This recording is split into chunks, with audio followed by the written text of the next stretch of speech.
अस्सलामुअलैकुम। Tally school के इस एजुकेशन प्रोग्राम में खुशामदीद। ये प्रोग्राम टीवी पर हुकूमत पाकिस्तान और सबक फाउंडेशन की शिराकत से पेश किया जा रहा है। इसके लेसन्स पाकिस्तान के तमाम तालीमी बोर्ड्स बशमूल कैम्ब्रिज के सिलेबस के मुताबिक तैयार किए गए हैं, जिसमें एजुकेशनल कंटेंट सबक फाउंडेशन प्रोवाइड कर रही है। सबक फाउंडेशन की वेबसाइट sabak.pk पर केजी से 12वीं जमात तक वीडियोस और प्रैक्टिस टेस्ट बिल्कुल मुफ्त दस्तयाब हैं। फिज़िक्स लेसन में आज हम इलेक्ट्रोमैकेनिकल इंस्ट्रूमेंट्स के टॉपिक को डिस्कस करेंगे, जो कि federal board Punjab KPK Balochistan की क्लास 12 चैप्टर नंबर 14 इलेक्ट्रोमैग्नेटिज्म में मौजूद है, और यही टॉपिक सिंध और कैम्ब्रिज की क्लास 12 में मौजूद है। इन वीडियोस को सुनने के बाद, देखने के बाद आपको गैल्वेनोमीटर के प्रिंसिपल को, कंस्ट्रक्शन को और वर्किंग को डिस्क्राइब करना अच्छे तरीके से आ जाना चाहिए। आज के लेसन और इससे मुंसलिक तमाम वीडियो लेक्चर्स को घर बैठ के देखने के लिए आप sabak.pk की वेबसाइट पे जा सकते हैं और वहां फ्री वीडियो लेक्चर्स के साथ साथ प्रैक्टिस टेस्ट भी मौजूद हैं, जिन्हें देखकर आप अपने कॉन्सेप्ट्स को पुख्ता कर सकते हैं और इम्तिहानात में ट्यूशन लिए बगैर शानदार नंबर हासिल कर सकते हैं। ये सब कुछ sabak.pk की वेबसाइट पर बिल्कुल मुफ्त दस्तयाब है।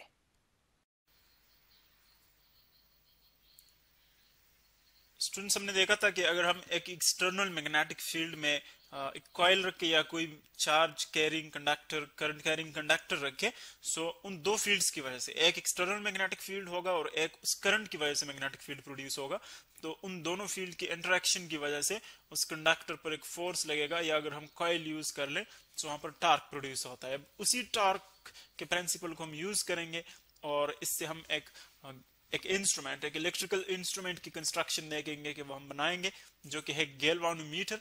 एक्चुअली प्राइमरीली हम यूज करते हैं for the detection of electric current, यानी किसी जगह पर या किसी सर्किट में सपोज हम देखते हैं कि वहां पर इलेक्ट्रिकल करंट एग्जिस्ट कर रहा है कि नहीं, यानी फिर उसको हम चेंज करते हैं, मॉडिफाई करते हैं इनटू मेनी इंस्ट्रूमेंट्स मेजरमेंट के लिए। लेकिन बेसिक जो इसका यूज है वो है डिटेक्शन ऑफ करंट के लिए, यानी करंट की प्रेजेंस या उसकी जो एब्सेंस है वो हम बताते हैं।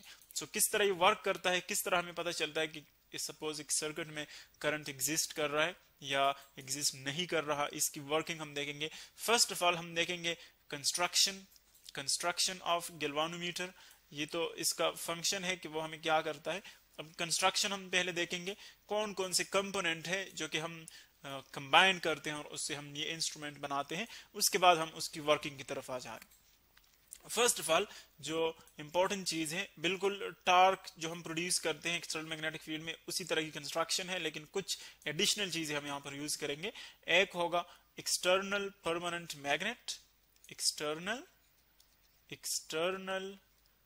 परमानेंट मैग्नेट, परमानेंट हम पी से डिनोट करते हैं शॉर्टली, परमानेंट मैग्नेट, यानी एक हॉर्स शू मैग्नेट जिसको हम कहते हैं, बिल्कुल उसकी जो शेप होती है वो हॉर्स शू की तरह होती है। दो हम पोल्स यूज करते हैं।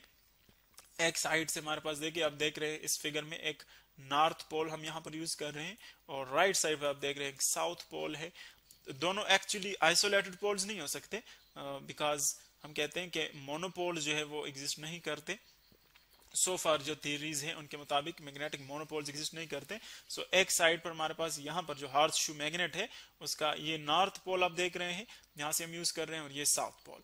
अब इनकी जो एक्चुअल शेप होती है, यहाँ पर आपको फ्लैट नजर आ रहे हैं, इनके जो ये सर्फेसिस है आपको फ्लैट नजर आ रहे हैं, लेकिन ये एक्चुअली कनकेव होते हैं। कनकेव मीन कि अगर आप इसका जो नॉर्थ पोल है वो देखें यहाँ से, तो वो एग्जैक्टली लाइक दिस, यूं हम बना सकते हैं कनकेव। उसकी जो ये साइड है, ये वाला जो इस कॉइल की तरफ होता है इनर साइड पे, वो यूं कनकेव शेप का होता है। यूं आप देख रहे हैं कि हमने इसका जो शेप है वो कनकेव बनाया हुआ है। इसी तरह अगर आप साउथ देखे, राइट साइड पर जो साउथ पोल है वो भी बिल्कुल इसी तरह कनकेव हम बनाते हैं। सो आप देख रहे हैं दोनों जो कनकेव साइड्स हैं, इनके दरमियान अगर आप रीजन देखें, ये एक नॉर्थ आ गया दूसरा साउथ, तो इनके दरमियान अगर आप रीजन देखें तो देखिए ये बिल्कुल इनके जो मैग्नेटिक लाइंस निकलेंगे यहाँ से वो रेडियल होंगे। मैग्नेटिक लाइंस जो निकलेंगे वो क्या होंगे, रेडियल, साउथ की तरफ होंगे, नॉर्थ से निकलेंगी। सो इनकी एक्चुअल जो यहाँ पर आपको शेप नजर आ रही है मैग्नेटिक फील्ड लाइंस की, वो क्या है, एक रेडियल फील्ड प्रोड्यूस हो रहा है, जिस तरह कि हम स्फेयर्स में पढ़ रहे थे या सर्कुलर फॉर्म में पढ़ रहे थे।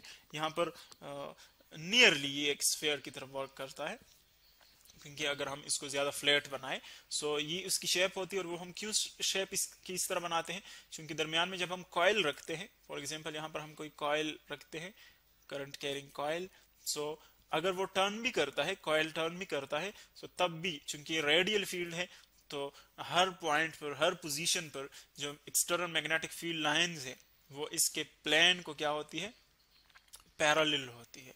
यानी जो एक इसकी नॉर्मल डायरेक्शन है उसके लिए परपेंडिकुलर होगी, लेकिन इसकी जो प्लेन डायरेक्शन, इस प्लेन की जो डायरेक्शन है, यानी ये फॉर एग्जांपल प्लेन है ये वाला, तो इसके लिए पैरेलल होगी हर जगह पर, यानी एक कांस्टेंट, उसकी जो वैल्यू है वो कांस्टेंट होगी, चेंज नहीं होगी। इसी तरह ये तो इसकी शेप आ गई। इसके बाद हम कॉइल यूज करते हैं, एक करंट कैरिंग कॉइल हम यूज करते हैं, जिसमें हम करंट जो है वो मूव करते हैं और उसकी वजह से एक इंटरनल मैग्नेटिक फील्ड प्रोड्यूस होता है। दोनों मैग्नेटिक फील्ड जो है वो फिर इंटरेक्ट करते हैं और उस वजह से कॉइल जो है वो टर्न करता है। इसके अलावा दोनों कॉइल और एक्सटर्नल मैग्नेटिक फील्ड के अलावा जो थर्ड और बहुत इंपॉर्टेंट पार्ट है वो है सॉफ्ट आयरन। सॉफ्ट आयरन जो कॉइल के बिल्कुल मेडल पर आपको नजर आ रहा है, एक सिलेंड्रिकल ऑब्जेक्ट देखे ये वाला, अगर आप यहां से देखें ये आपको नजर आ रहा है, ये एक एक्चुअली सॉफ्ट आयरन है। सॉफ्ट आयरन हम क्यों यूज करते हैं, यानी हम नॉर्मल कोई बाकी मटेरियल क्यों यूज नहीं कर सकते, क्योंकि हम जानते हैं कि जब हम देखिए आयरन को इस तरह के मैग्नेटिक फील्ड में रखते हैं, करंट उससे पास करते हैं कॉइल से, तो क्या हो जाता है, आयरन मैग्नेटाइज हो जाता है, उसकी अपनी मैग्नेटिक फील्ड जो है वो अपेयर हो जाती है, वो एक बार मैग्नेट की तरह एक्ट करता है फिर। तो जब वो मैग्नेटाइज हो जाता है, अगर हम कोई हार्ड आयरन यूज करते हैं या सॉफ्ट आयरन के अलावा कोई दूसरा मटेरियल यूज करते हैं जो कि इजीली डीमैग्नेटाइज नहीं होता, यानी फॉर एग्जांपल आपने इसको मैग्नेटाइज कर दिया, उसकी एक मैग्नेटिक फील्ड आ गई सपोज आयरन की, ये मैग्नेटिक फील्ड सपोज इसकी आ गई, जब हम करंट स्टॉप करते हैं कुछ मटेरियल्स ऐसे होते हैं कि जो वो फिर इजीली या जल्दी जो है वो डीमैग्नेटाइज नहीं होते, यानी उनकी जो मैग्नेटिक फील्ड है वो फिर भी रहती है अगर हम करंट को स्टॉप भी कर ले। सो अगर मैग्नेटिक फील्ड करंट स्टॉप करने के बाद भी एग्जिस्ट करती है, वो जो है बाकी रहती है, तो इसका मतलब ये है कि मैग्नेटिक फील्ड दोनों एग्जिस्ट करेंगे और उस वजह से करंट नहीं भी होगा लेकिन फिर भी डिफ्लेक्शन जो है वो शो होगी, क्योंकि दोनों मैग्नेटिक फील्ड इंटरेक्ट करेंगे। तो इसीलिए हम सॉफ्ट आयरन यूज करते हैं। सॉफ्ट आयरन की ये प्रॉपर्टी है कि जब आप करंट इससे पास करते हैं कॉइल से तो ये मैग्नेटाइज हो जाता है, इसमें मैग्नेटिक फील्ड प्रोड्यूस हो जाता है एक स्पेसिफिक डायरेक्शन में। लेकिन जब हम करंट को स्टॉप करते हैं, इलेक्ट्रिक करंट को स्टॉप करते हैं, करंट स्टॉप हो गया, इसकी वैल्यू 0 है, तो तब ये वेरी क्विकली ये डीमैग्नेटाइज हो जाता है ये आयरन, यानी इसकी जो मैग्नेटिक फील्ड है वो वैनिश हो जाती है। तो इसी तरह जो डिफ्लेक्शन है वो सिर्फ और सिर्फ तब हम ऑब्जर्व कर सकते हैं जब इलेक्ट्रिक करंट यहाँ पर एग्जिस्ट कर रहा हो, और इलेक्ट्रिक करंट अगर एग्जिस्ट नहीं करता तो फिर डीमैग्नेटाइज हो जाता है आयरन और उस वजह से इंटरनल मैग्नेटिक फील्ड 0 हो जाता है, सो डिफ्लेक्शन जो है वो स्टॉप हो जाती है। और अगर डीमैग्नेटाइजेशन उसकी जल्दी नहीं होती तो फिर डिफ्लेक्शन करंट स्टॉप करने के बाद भी होगा। इसी तरह इसके बाद अगर ऊपर आप देखें, यहाँ पर हम यूज कर रहे हैं मिरर। एक मिरर जो है एक्चुअली वो हम पॉइंटर की जगह यूज कर सकते हैं। जब देखें ये कॉइल टर्न करता है, टार्क प्रोड्यूस होता है, सो उस वजह से जो मिरर है वो भी इसी तरह टर्न करेगा, उसमें ट्विस्ट प्रोड्यूस होगा। यहां से हम लाइट सोर्स यूज कर रहे हैं, देखें लाइट सोर्स यूज कर रहे हैं। लाइट सोर्स क्या कर रहा है, यहाँ से लाइट हम प्रोवाइड करते हैं, वो लाइट जब मिरर के ऊपर पड़ती है तो देखिए एक स्पेसिफिक डायरेक्शन में वो रिफ्लेक्ट हो जाती है। यूं यहाँ पर हमने स्केल लगाया हुआ है, आप देख रहे हैं। तो जब हम देखते हैं कि टार्क प्रोड्यूस होता है और ये इस जो हमारे पास कॉइल है इसके साथ ये मिरर भी अटैच्ड है, तो मिरर भी जब ट्विस्ट उसमें प्रोड्यूस होता है तो वो क्या होता है, यहाँ से जो लाइट यहाँ पर पड़ती है तो उस ट्विस्ट की वजह से उसकी जो रिफ्लेक्शन है वो इस स्केल के ऊपर मूव करती है।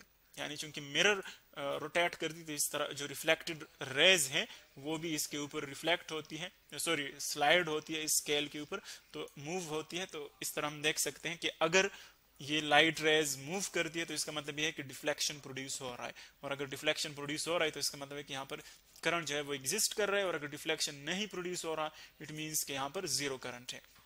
इसकी जगह हम कोई पॉइंटर यूज कर सकते हैं, लाइट पॉइंटर, कि जब टार्क प्रोड्यूस होता है सो उस ट्विस्ट की वजह से वो लाइट पॉइंटर जो है इस स्केल के ऊपर इस तरह मूव करता है, सो उस डिफ्लेक्शन की वजह से भी हम उसकी जो डिटेक्शन है, करंट की जो डिटेक्शन है वो बता सकते हैं कि अगर डिफ्लेक्शन है सो वहां पर इलेक्ट्रिक करंट होगा, डिफ्लेक्शन नहीं है सो इलेक्ट्रिक करंट जो है वो नहीं होगा। इसी तरह जो ऊपर आप देख रहे हैं जिससे हम सपोर्ट करते हैं इसको, यहाँ से इस कॉइल को आप देख रहे हैं क्या हमने लिखा है, फास्फोर ब्रॉन्ज। फास्फोर ब्रॉन्ज जो एक्चुअली वो एक एलॉय है जिसमें हम तीन चीजें यूज करते हैं। एक हमारे पास कॉपर है, कॉपर प्लस इसके साथ हम अप्रोक्सीमेटली 3.5 से लेकर 10% तक ये 10 यूज होता है, इस एलॉय में 10 यूज होता है, प्लस इसके साथ हम फास्फोरस यूज करते हैं और इसकी जो परसेंटेज है अप्रोक्सीमेटली वो 1% होती है। तो इसको हम नाम देते हैं फास्फोर ब्रॉन्ज का, जो कि एक्चुअली कंडक्टर है और यहाँ से हम उसको इलेक्ट्रिकल करंट प्रोवाइड करते हैं। यहाँ से हम उसको देखें सपोर्ट करते हैं, यहाँ सपोर्ट देख रहे हैं, यहाँ से हम उसको अटैच करते हैं इस फास्फोर ब्रॉन्ज को, और एक इसका जो कंटेक्ट है वो डाउनवर्ड डायरेक्शन में होता है, यहाँ पर जहां पर हम स्प्रिंग यूज करते हैं। अब हम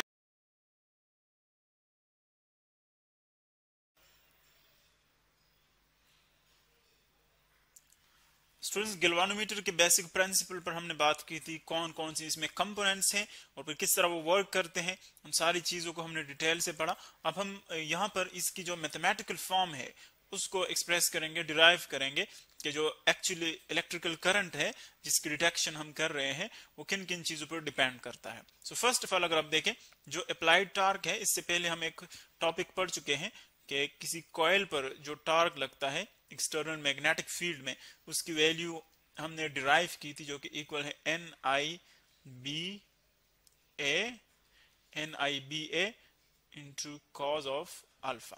यानी इस cause alpha in terms of alpha अगर हम इसको लिखना चाहे तो इसकी वैल्यू हमारे पास ये आती है NIBA इंटू कॉज अल्फा। ये एक्सटर्नल टार्क की वैल्यू आ गई जो कि एक्सटर्नल फील्ड की वजह से इस कॉइल पर एग्जर्ट हो रही है, यानी एक्चुअली दोनों फील्ड्स आपस में इंटरेक्शन करते हैं तो उस वजह से जो टार्क प्रोड्यूस होता है कॉइल पर वो ये है। इसी तरह चूंकि कॉइल को हमने सस्पेंड किया है, इस जो इसकी हम सपोर्ट लेते हैं कि यहाँ से हमने इसको सस्पेंड किया हुआ है बाय दिस मटेरियल। सो इस मटेरियल को जब आप ट्विस्ट करते हैं, देखिए जब कॉइल जो है जब वो टर्न करता है, इस तरह टर्न करता है तो उस वायर में भी, जिस वायर से हमने इसको एक्चुअली अटैच किया हुआ है, सपोर्ट किया हुआ है, तो उसमें भी ट्विस्ट आ जाता है। और आपने देखा होगा कि जब आप किसी चीज को यूं ट्विस्ट देते हैं, सपोज आप बिल्कुल यूं एक पेंडुलम कंसिडर कर ले, आप इसको मोशन ना दे बल्कि इसको इसी जगह पर यूं ट्विस्ट दे दें, इस वायर को अपनी जगह पर ट्विस्ट दे दें, इसको टर्न कर दें, तो आप जब उसको छोड़ेंगे तो वापस अपनी जगह आ जाएगा। तो इसका मतलब यह है कि जब आप इस पर टार्क, एक्सटर्नल टार्क अप्लाई करते हैं तो एक्चुअली इसमें भी एक टार्क प्रोड्यूस होता है, और वो किस चीज पर डिपेंड करते हैं, थीटा पर, यानी एक्चुअली इसके ट्विस्ट पर डिपेंड करते हैं। जितना ज्यादा ट्विस्ट होगा उतना ज्यादा वो जो रिस्टोरिंग टार्क है उतना ज्यादा प्रोड्यूस होता है। सो एक्चुअली उसको हम यूं लिख सकते हैं कि जो रिस्टोरिंग टार्क है जो कि इस ट्विस्ट की वजह से आ जाता है, यानी एक्चुअली कॉइल क्या करता है, अपने आप को वापस ले आना चाहता है उसी पोजीशन पर, जिसको हम कहते हैं रिस्टोरिंग टार्क। सो उसकी रिस्टोरिंग टार्क की जो हमारे पास वैल्यू है, टार्क रिस्टोरिंग, उसकी वैल्यू आ जाएगी, चूंकि प्रोपोर्शनल है डिफ्लेक्शन के इसकी जो ट्विस्ट है उसके लिए प्रोपोर्शनल है, तो इसीलिए जब हम प्रोपोर्शनैलिटी हटाते हैं तो कांस्टेंट आता है और एक हमारे पास इक्वालिटी का साइन आता है, यानी इक्वेशन हमारे पास यू बन जाएगा, restoring torque is equal to C theta. यहाँ पर थीटा जो है एक्चुअली वो हमारे पास है ट्विस्ट, और जो सी है वो कांस्टेंट है, जिसको हम यहाँ पर कहते हैं मुख्तलिफ नामों से हम उसको लेते हैं, इसको हम गैल्वानोमीटर कांस्टेंट भी कहते हैं, गैल्वानोमीटर कांस्टेंट, यानी एक्चुअली होता ये रिस्टोरिंग टार्क के लिए, लेकिन हम उनको मुख्तलिफ टर्म से लेते हैं। ये रिस्टोरिंग टार्क कांस्टेंट भी आप इसको कह सकते हैं। सो एक्चुअली ये जो आप देख रहे हैं जो कांस्टेंट हम यहाँ पर दे रहे हैं सी, इसकी अगर आप वैल्यू देखें कि मतलब किस चीज के साथ हम इसको रिलेट कर सकते हैं। So torque is equal to C theta, और इसी तरह अगर आप थीटा की वैल्यू देखें सो बोथ साइड सी की वैल्यू देखें सो बोथ साइड थीटा पे डिवाइड कर ले सो यह जाएगा टार्क पर यूनिट ट्विस्ट, यानी पर यूनिट ट्विस्ट जितना टार्क प्रोड्यूस होता है एक्चुअली वो आपके पास क्या है, ये रिस्टोरिंग कांस्टेंट है जिसको हम सी से डिनोट करते हैं।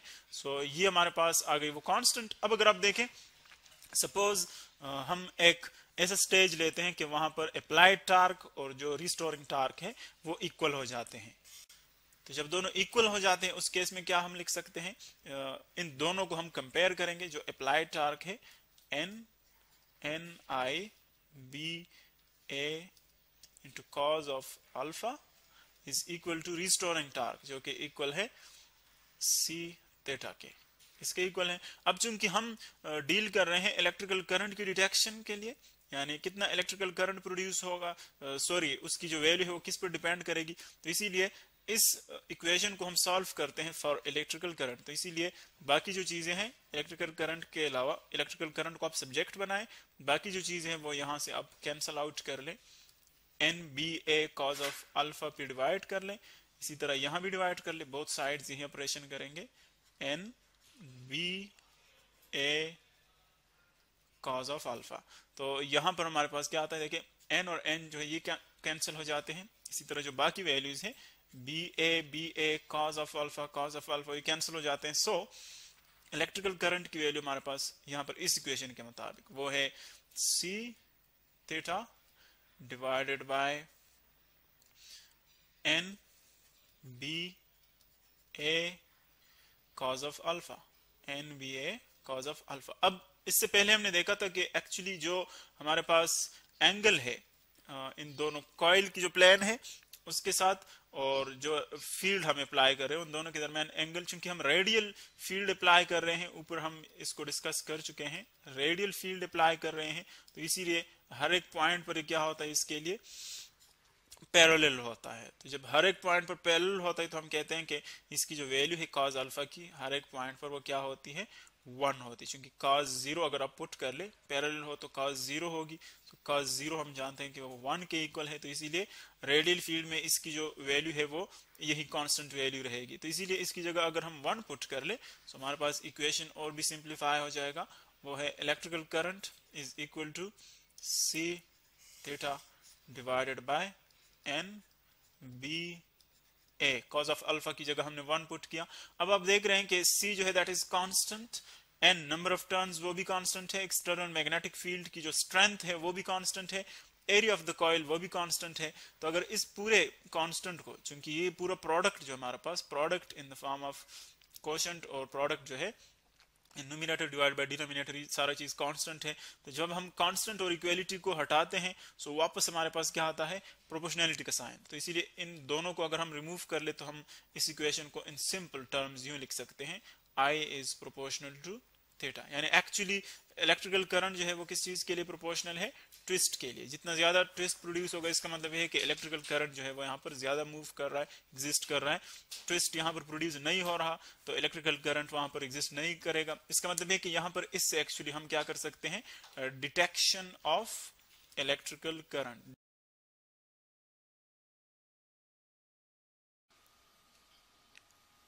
Students welcome to this lecture. इस लेक्चर में हम एमीटर को डिस्कस करेंगे कि ये कैसी डिवाइस होती है। एमीटर हमारे पास एक ऐसी डिवाइस है जो कि करंट को मेजर करती है कि किसी भी जगह पे हम एमीटर लगाएं, किसी भी सर्किट में हम जब एमीटर अटैच करते हैं तो हमें एमीटर बताता है कि उस सर्किट में से कितना करंट पास हो रहा है। जैसे कि हम जानते हैं कि हमारे पास एक और डिवाइस होती है गैल्वेनोमीटर, ठीक है। गैल्वेनोमीटर जो है वो भी किसी भी पॉइंट से गुजरने वाले करंट को जो है मेजर करता है कि उस जगह से कितना करंट जो है वो पास हो रहा है, ठीक है। और उसकी जो रेजिस्टेंस है, यानी कि गैल्वेनोमीटर एक पॉइंट से गुजरने वाले करंट को कितना रेजिस्ट कर रहा है, कितनी रुकावट पैदा कर रहा है उसके गुजरने में, उसे हम कहते हैं कि RG से उसे डिनोट करते हैं, ठीक है। यानी कि जो गैल्वेनोमीटर के अपनी अंदर रेजिस्टेंस मौजूद है उसे हम RG से डिनोट करते हैं। और गैल्वेनोमीटर जिस पॉइंट पे मैक्सिमम डिफ्लेक्शन शो करता है, यानी कि फॉर एग्जांपल अगर ये मेरे पास उसका स्केल है, ठीक है, ये उसकी वॉच है जिसमें मुख्तलिफ मेरे पास नंबर्स लिखे हुए हैं, ठीक है, करंट के, ठीक है। I जो है करंट है कि उसकी जो नीडल है वो जहाँ मैक्सिमम पॉइंट पे आएगी, मैक्सिमम जितने करंट पे आएगी, उसे हम कहते हैं कि ये उसका मैक्सिमम करंट है, ठीक है। और उसे हम कहते हैं कि जो फुल स्केल डिफ्लेक्शन है उसने शो की है मैक्सिमम करंट आई जी पे, ठीक है। Maximum current I ji